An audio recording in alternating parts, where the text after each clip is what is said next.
Hi, I'm Jenn Gambatese, and you are tuning in to Cue the Conversation with Molly. Mic is on, the show's begun. Cue the conversation.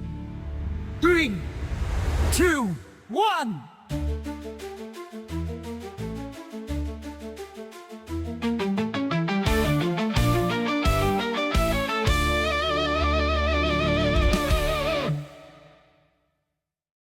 Hello, everyone, and welcome to Cue the Conversation. I'm your host, Molly, and if you're new here, every week I interview someone amazing from Broadway or a national tour, past or present, and we get to have a great conversation about their career and whatever else they did that's interesting to hear and to talk about.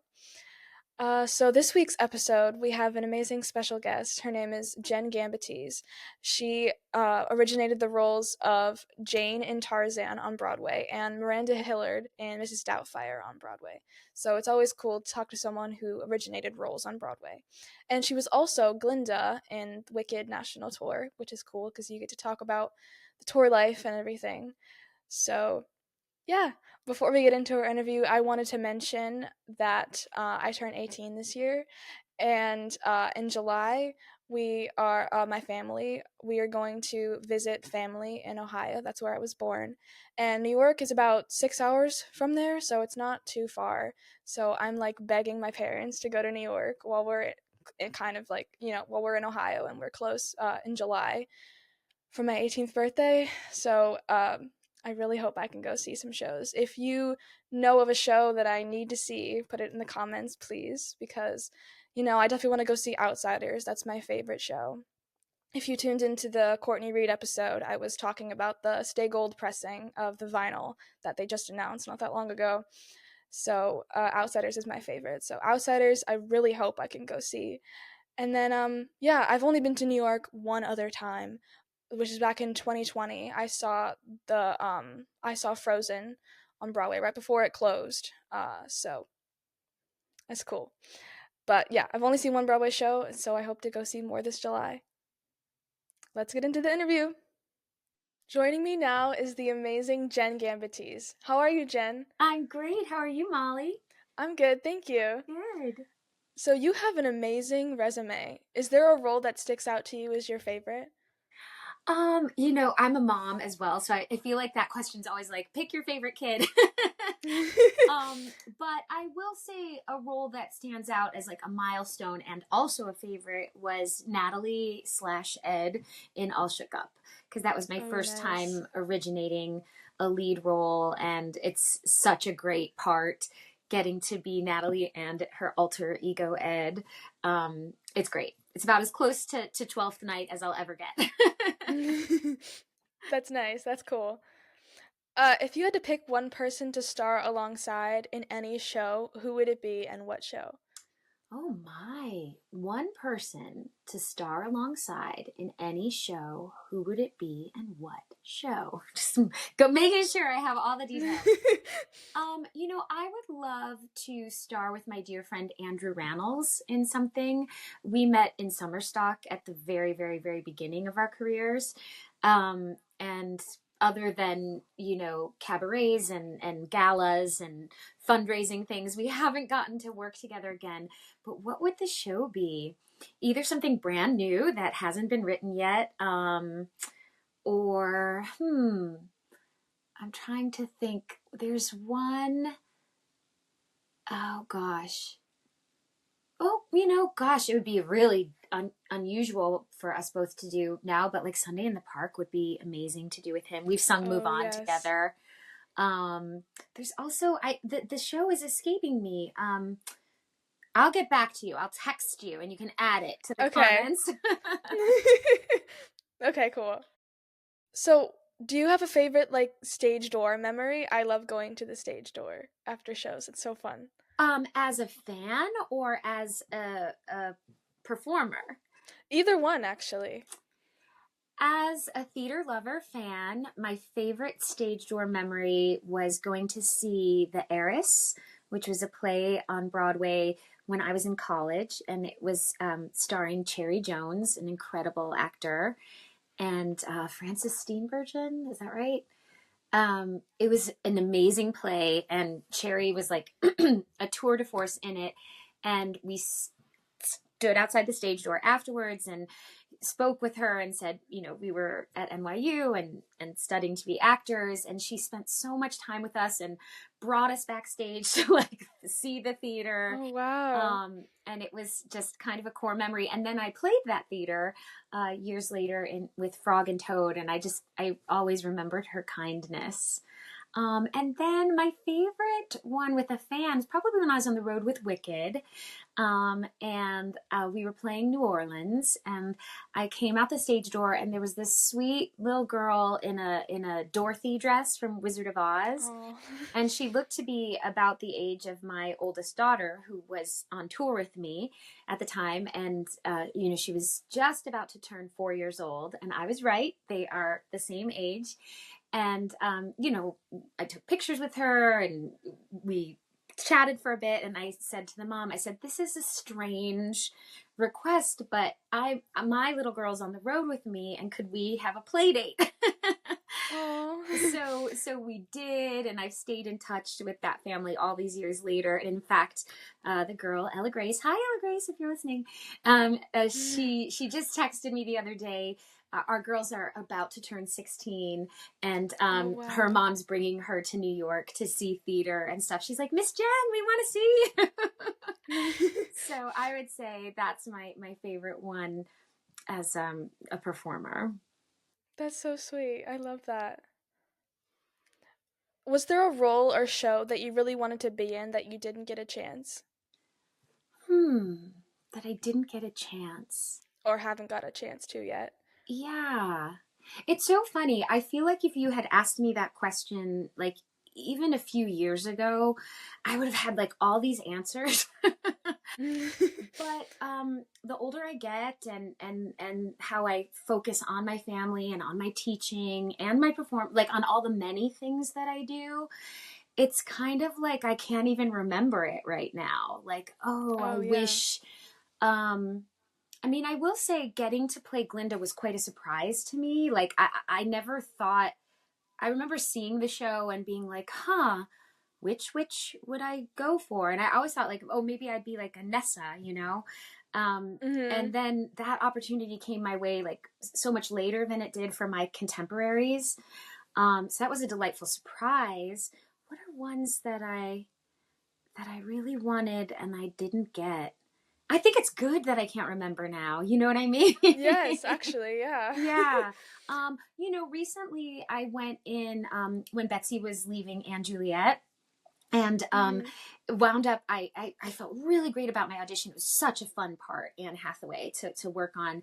And they were on a fast turnaround, so I think they only called back a couple girls, and it wound up going to one of my Alfies, Allie Luff. So it's like I'm also at that point in my career where oftentimes when I don't get it, someone I love gets it, you know, and I'm just happy that they have a job. Yeah. So yeah, I think I'm in a better place to answer that question than I would have been, you know, even in my 30s.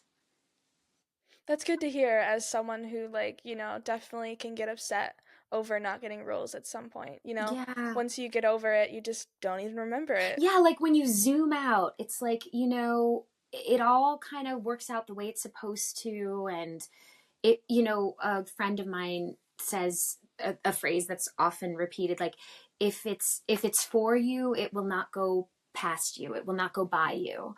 So if it goes by you, it wasn't for you, and something else was for you. And I have lots of examples of that. I mean, I have a great example of that. I remember young, early in my career, really wanting to be Sophie in Mamma Mia, like really wanting it. Especially because the girl in the poster, like, kind of looked like me. Oh, In yeah. fact, there's a rumor out there that I unintentionally started that girl is based on me, you know, in the wedding dress. She's actually based on a stock image of a bride, but she really, really looked like me. And the rumor got started when I was doing Reefer Madness off Broadway, and everybody said, "Oh, it's Reefer Madness. It's so absurd and silly, and we're gonna do kind of funny bios, joke bios." And then only one other guy and me did it, and it was like. Oh. And in it, I was like, after posing for the poster for Mamma Mia, like totally a joke. Some people thought it was real. So anyways, yeah, I really, really wanted that, and went to the very end, and then didn't get it, and wound up getting the original, getting to do the original company of Hairspray, which I had been doing workshops of, and I can't imagine my life not having done that show, started out in the ensemble of that show. So it's really true, I think, when you zoom out, that if it's not meant to be, it's not going to happen, and you just have to trust that what does happen is exactly where you're supposed to be. Yeah. Mm-hmm. I'm definitely a believer in if it's meant to be, it'll happen. Yeah. Mm-hmm. I love that. Yeah. So, do you have any crazy like on stage mishap stories? Oh gosh, yeah. I need to like make a better list, because I feel like every time I get interviewed, I kind of go to the same ones. But it's new audiences, so it's new. It's like it's like thrifted clothing. It's new to me. It's Yeah. So there's one great story that I like to tell, because it happened at the same point in a show with different leading men opposite me. So it was when I was in School of Rock. I see it behind you. Yes, I did that on purpose. Yeah, I love that. And I replaced Sierra Boggess, and so I did it. I had a bunch of different Deweys that I did it with. My main ones were Alex Brightman and Eric Peterman, and for the length of my contract, and then understudies, and then Justin came after that. But anyways, Alex and Eric are the parts of this story, which is I was doing Where Does the Rock Go? The scene into the song, and the scene, I'd been in the show at this point, I don't know, maybe like half a year. So you kind of get to this point where, like, it's, you've been in it a while. And if you don't stay focused, you can sort of like go in the white room. Have any of your guests talked about the white room? Yes. Okay, so your audience is familiar. That's when, an actor goes up on a line or a lyric. And I believe we call it the white room because when I'm memorizing something, until I have it really memorized, a lot of times I see the words on a white page, as like how I was memorizing it. Same thing for me too. Yeah, because I'm a visual learner. And when you go into the white room, you go up on the line or the lyric, and you look at the page in your brain, and it's empty. It's white. Yep. Really, really kind of terrible feeling. So we're in. Oh, it's horrible. Yeah. But it's really good to remember that, like, the audience, 9 times out of 10, the audience, it's imperceptible. You kind of just get right back on the balance beam. But in this scene leading into Where Does the Rock Go, I kind of flubbed. I went into the white room and I started improvising in the scene with Alex, and he is a mischief maker, and so he had this little like glint in his eye where he was like, game on. And so he, instead of like a lot of other actors would like kind of try to get you back onto the script, he started going with it. So I was like, it was the line about like, I'm a big fan of Stevie Nicks, and but I couldn't remember the exact wording. So I was like, oh yeah, Stevie Nicks, I love her, huge fan, huge, big. And he gets mischief in his eyes, and then he goes, oh yeah, what's your middle name? But what was great about it was it had me like not take it too seriously. And so I was like, okay, just yes, and I said, Anne. And then somehow we like kept going, got back into the scene. I got off stage. I was like, what if her middle name really is Anne? It's not. I can't remember what it actually is. Oh. But it was, it was one version of an actor opposite you kind of keeping you from freaking out. The other version was sweet Eric Peterson, who I went up on the lyrics, which I think it's always scarier to go up on the lyrics because you can't really improvise unless you're very good at rhyming because, you know, they have to rhyme. Yeah. So, and that song, like a lot of pop rock songs, it's kind of very circular and repetitive. So if you're not, you know, really focused, you're like, which verse am I in? Which chorus am I in? Like, I'm just saying the same thing. It's not like Sondheim, you know? Oh yeah. So a lot of times actors wind up sort of like repeating a verse or repeating something. And I saw Eric see me go in the white room and just shift in his seat and like lock eyes with me, like, I've got you, you're safe, keep going. He was like beaming love at me, you know? And, yeah. and wonderful, sweet, funny Alex was beaming like, hold it lightly, like, who cares? So yeah. Kind of two different approaches, but they both worked. Yeah. Yes, for sure. Yeah, the white room is so scary. Yeah. Luckily I haven't had too many experiences with that, but I definitely have had some, and it's very scary. I think for me, it's usually happened like longer into a run. Although now that I'm getting older, it's either when you don't know the show very well, like you have limited rehearsal period, and it's still new in your brain, or when you've been doing it a long time and you relax that just little bit, that is slightly dangerous. Yep. So, what was it like being in a musical that was made from such a big movie with Mrs. Doubtfire? And did any of the movie cast members come and see the show? Yeah. Well, Doubtfire was a really interesting experience because it was a pandemic experience. So, you know, and I've been in a number of shows that are adapted from, you know, movies. I was in Footloose, Fame, Hairspray, like a lot. But Doubtfire, yes, is its own kind of iconic movie, like such a memorable movie in so many people's childhoods. So there was a different sense of that, of like, oh, you want to honor that. You want to bring it to life in a new way. And at a new time period. I think a lot of things that were sort of okay and given a pass in the movie are kind of, you know, all these years later, like, oh, that's not like the nicest kind of humor. Yeah. So, so it was interesting to get to go through that process. And then you added the pandemic, and you know, we had 3 previews, then Broadway shut down for 18 months. Then we came back and the show was different. You know, they spent that 18 months kind of changing things considerably from what we had done in Seattle, which was, you know, that was honestly tough for me. Like, I think 2 of my songs were cut, or reallocated. And you know, the I'm a team player, so it's like, if it's better for the story, like, absolutely. But you know, yeah, it was a great experiencing and a challenging experience. Did any of the movie cast members come and see it? Oh, yes, Lydia, the oldest daughter, she came, and that was really special. Sally Field did not come. Of course, Dear Robin is an angel in heaven. But yeah, the big one was the eldest daughter coming. That was special. That's so cool. Yeah. If you had to make anything into a Broadway show, what would it be? Well, I actually was looking into the rights. I'm a big reader. I love books.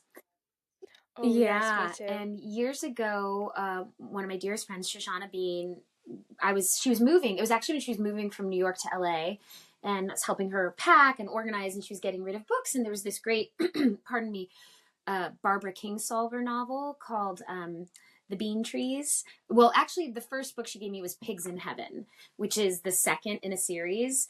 But I loved it. I loved the characters. I loved the story. Then I went and read the book that precedes it, The Bean Trees.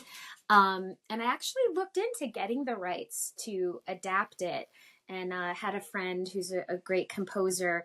But it's expensive, and it's a process. And then I started family, but I Yeah. always thought that that would make a beautiful musical, Pigs in Heaven. I'll have Yeah, to it's a look into great that. story. Yeah. Yeah, and maybe I should say it here again. Yeah. Maybe the dream hasn't died. Maybe I need to reinvestigate it. But it kind of coincided with, I think I was really sort of actively looking into it when I was on the road with Wicked. So that was 2013. And, I had my first daughter, 3, turning 4. Then, we had another child. And like, it's a lot to create something. Oh, yeah. So, what does it mean to you to originate a role on Broadway? Oh, it means the world to me. And I don't take it for granted that I've gotten to do it a number of times. Sometimes I think as an actor, when it's been a minute since you've had that experience, you're like, oh, gosh, will it ever happen again? And I have to remind myself, but it happened. You did it multiple times. Like, be proud of that, It means the world to Yeah. me. I love working with other artists, collaborating. So getting to be the first person to breathe life into a new character or an adapted character from, some other material, it's really special. It's really fun. I love Yeah. writers. I love composers. I love directors. So originating is like the best. So, do you have any advice for young actors that want to be on Broadway one day? Yeah, I of course get asked this question a Mm-hmm. lot. And my advice is always to check in with yourself and not be afraid to go after something and to put your whole, mind, body, spirit into the endeavor, Mm-hmm. right? And that means working on your craft, um, educating yourself on the history of our industry, um, but then also, like, it's okay to take pauses now and then. It's a tough business. So as you're on it, it's not quitting to say, I need a minute, like sometimes the no's pile up, the rejection, like you can have a thick skin Mm-hmm. and sometimes you're like, oh, my thick skin is a little, getting a little bruised and battered. So I'm going to take a pause for a minute. I'm going to do other things that interest me. I can always come back to it. But I think you don't have to like attach yourself to the goal and be like so tunnel vision that you abandon other parts of your life. I mean, that's one way to do it, Mm-hmm. but I don't know that it's the healthiest or the happiest way to do it.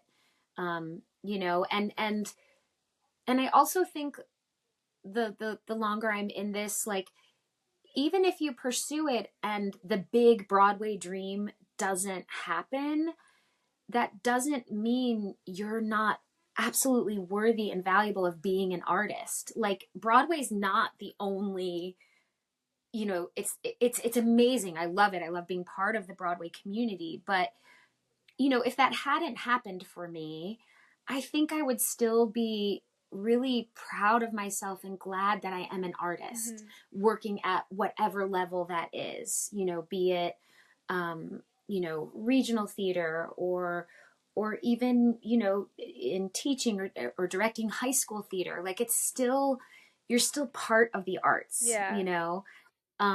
So I think as with all things that are big dreams, a key to it is to it's this balancing act of, like, you know leaning into that heart's desire and focusing, but also sort of holding it lightly. So I always say this, even with like romance for friends, of like, when am I gonna meet like the one, Mm-hmm. and it's like any big dream. I call it the bar of soap theory. Like, most people now have like body wash, but back in the day, you have your bar of Yeah. soap, and if you're holding that bar of soap tightly, if you're gripping it, it slides right out of your hand, Mm-hmm. right? But if you can just hold it lightly, just relax your grip, hang on to that bar of soap in your hand, it's not going anywhere, and it won't be elusive to you if you can loosen your grip a Wow, little I bit. love that. I've actually never heard that, but I love that analogy. Yeah, it's a Jenn Gambatese original. I love that. I love that so much. Yeah. And I think it really applies to so many things, right? Especially folks your age, like with college applications, or anybody, like, oh, I want to meet my person, I want to date. And it's like, if it's essentially kind of like a Buddhist detachment, of like being invested and honest about what you really want, and going after it in an inspired way, like, because you never know how you're going to get there, or when the person's going to show up, or so I'm a big fan of acting, taking action on inspiration, even slash especially when you're scared. You're like, you get this inspired idea, and then you're like you with this podcast. Yeah.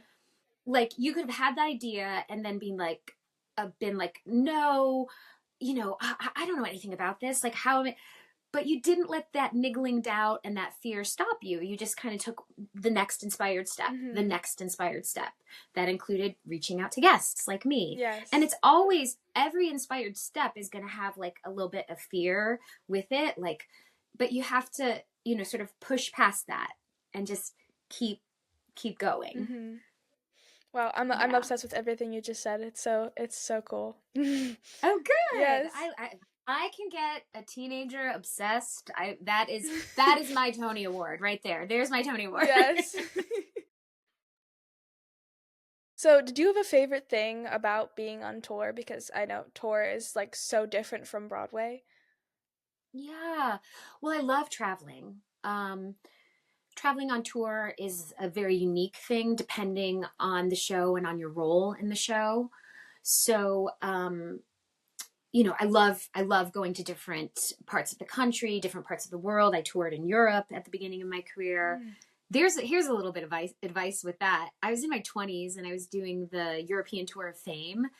It was like one of my first big jobs. And I definitely saw stuff while I was over in Europe, but I was so like preoccupied with like doing my best in the show that sometimes I'd be like, no, I'm just going to rest on my day off, which is a good thing to do. But at the time in my 20s, I was like, well, I think I thought that grown-ups just go to Europe whenever they want to, like, which, yes, you can, but like adulting, and it gets expensive, and like, I wish I'd done a little more day off traveling when I was there. I saw great things. I experienced each city in a very full way, but in retrospect, I would have like really done it. And okay, if my voice was a little crunchy on Tuesday, from who cares?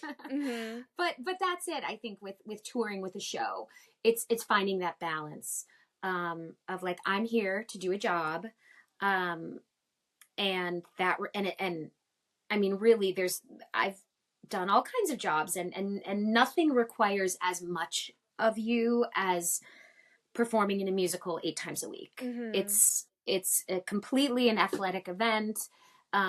You have you spend so much of your day hydrating and and so I'm always really proud of myself with Wicked, because I did that with my toddler in tow. Oh, wow. And my dear sweet mom came with us, but my husband had left the business and was back in New York working, and it's like, yeah, wow, I did that. I've done that regionally. I did that on Broadway when I went to School of Rock.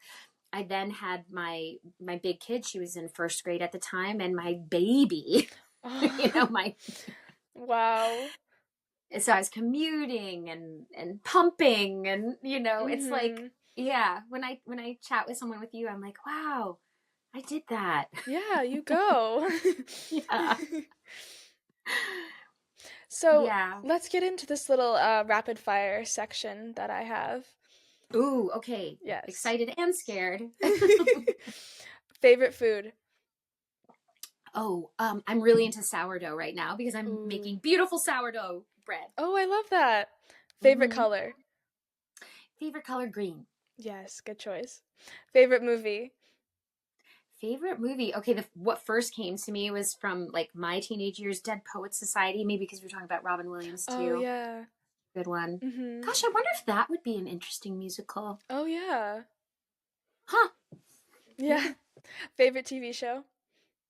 Favorite TV show? Oh, my daughter and I love The Good Place with my friend Kristen Bell, and now she's a new one. Oh gosh, what is it called?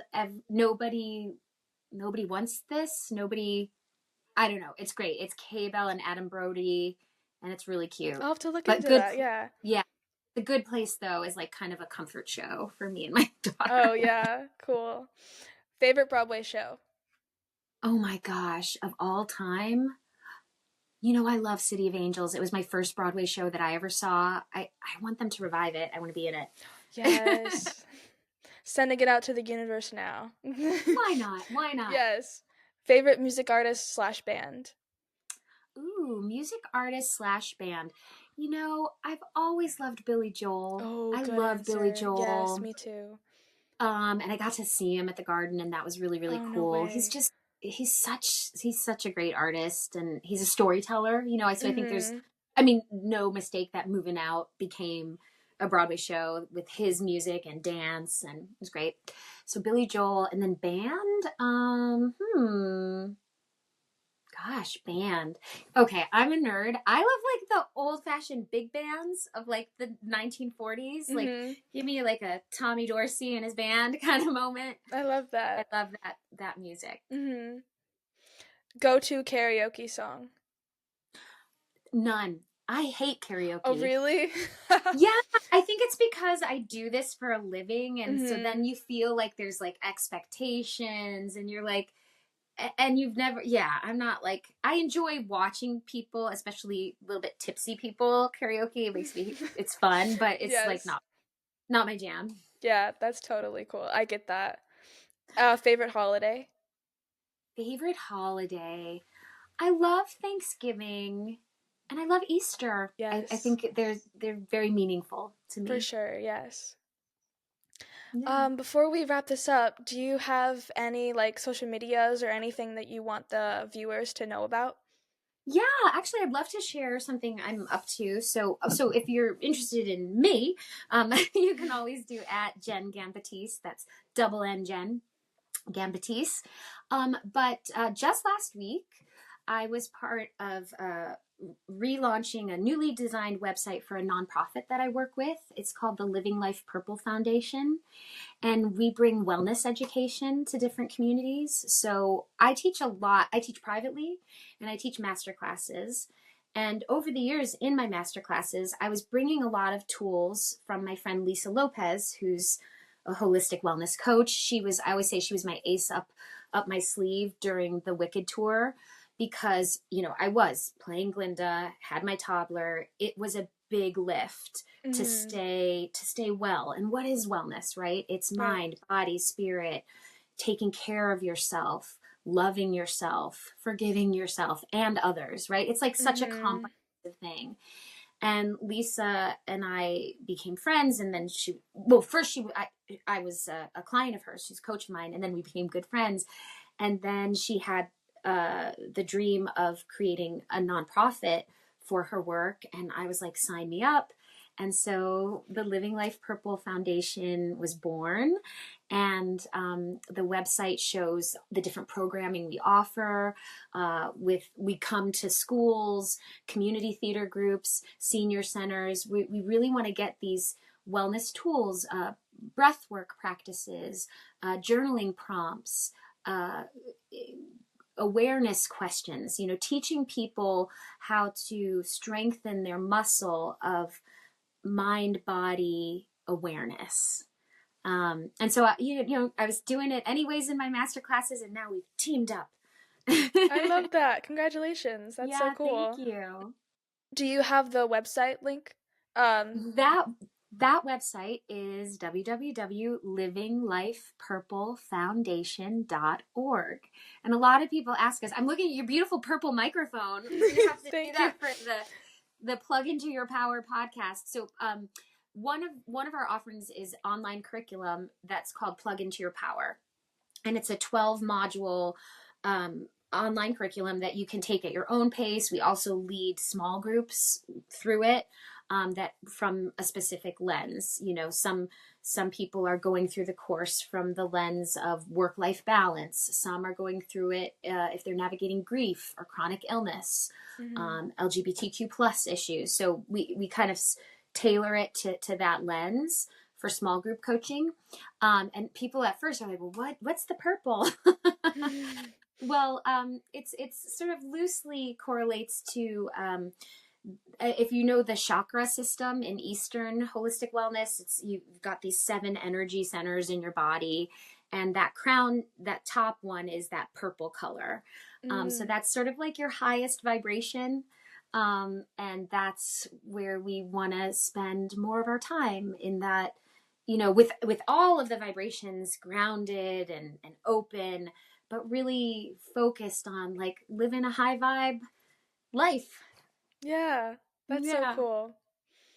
Well, thank you so much for coming on. Yeah, thanks for having me. This was delightful. Yeah, no problem. This was so fun. Thank you. Great, you're welcome. Well, that was another great interview. Thank you again to Jenn Gambatese for coming on and having me interview her. It was amazing. I especially loved her soap, her bar of soap analogy.